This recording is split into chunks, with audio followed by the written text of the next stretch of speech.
So, winter fishing. I love winter fishing, but there's definitely some things that you can do to make it that little bit more enjoyable, but also up your chances of catching fish. First things first, location. Location is absolute key. There's loads of different ways of locating fish, by way of seeing them, showing, fizzing, birds spooking on the surface, or when they dive down, come up and shoot off, that sort of stuff. That is definite signs of carp, you know. Using braid, tightening up the lines, get the bobbins up near the top, little drop in the bobbin, fishing tighter lines in your swim will always indicate liners. You know, I know that sounds a bit savage, but it's a really good method to locate fish. And if you don't get them liners, then you know you're in the wrong zone. Do a few hours in another zone, you know. If you've got a few days or just a day, you know, you can move to different swims and see if you can locate them via liners. You know, that can change your game. But yeah, location is absolute key. You've got to be in the right place or you're not going to catch the fish. They're not moving around like they do in the summer, so make sure you make location your first priority.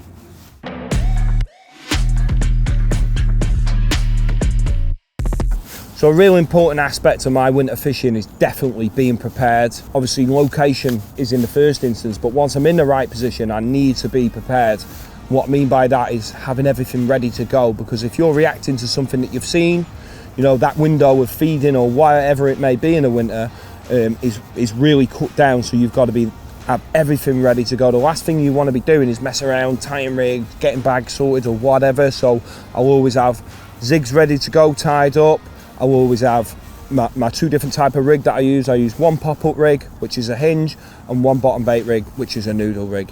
And then I'll have solid bag rigs tied up. Basically everything I could possibly need for that situation out in the pond from what I've seen out there. You know, it could be a spook on the surface of a bird. That's telling me the fish are up in the water. I need zigs out there. I've got to be able to pull it out, get it straight out in the water in that zone as quick as possible. Speaks for itself. So yeah, being prepared in the winter is essential.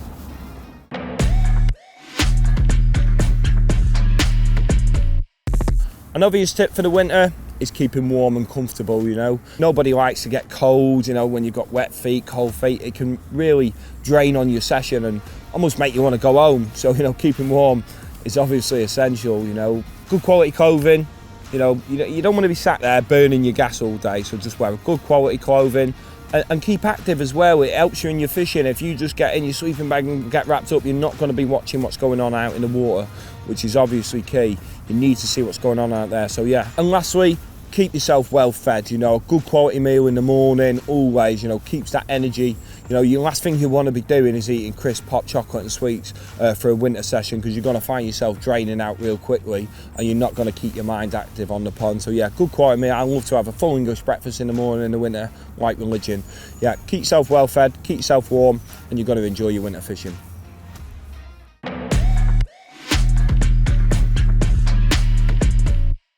When it comes to bait in the winter, in my experience, I don't use a lot of it. You know, generally they'll have this little feeding period, and the last thing that I want out there is a load of bait. You know, if they're asking for it, I'll give it them. You know, if I'm getting a lot of shows and obviously bites, I'll keep giving it them. But generally the lakes that I fish are quite low stocked, so a little bit of bait in the right place is what it's all about, especially to start a winter campaign. I generally like to start using singles, you know, pop-up hinges, something bright that can just snaffle a bite, but also little bags and little sticks in the right place, a little bit of pellet, a little bit of boilie, bit of powder, nothing crazy, but yeah, a little bit of bait in the right place in the winter can definitely buy you them extra bites.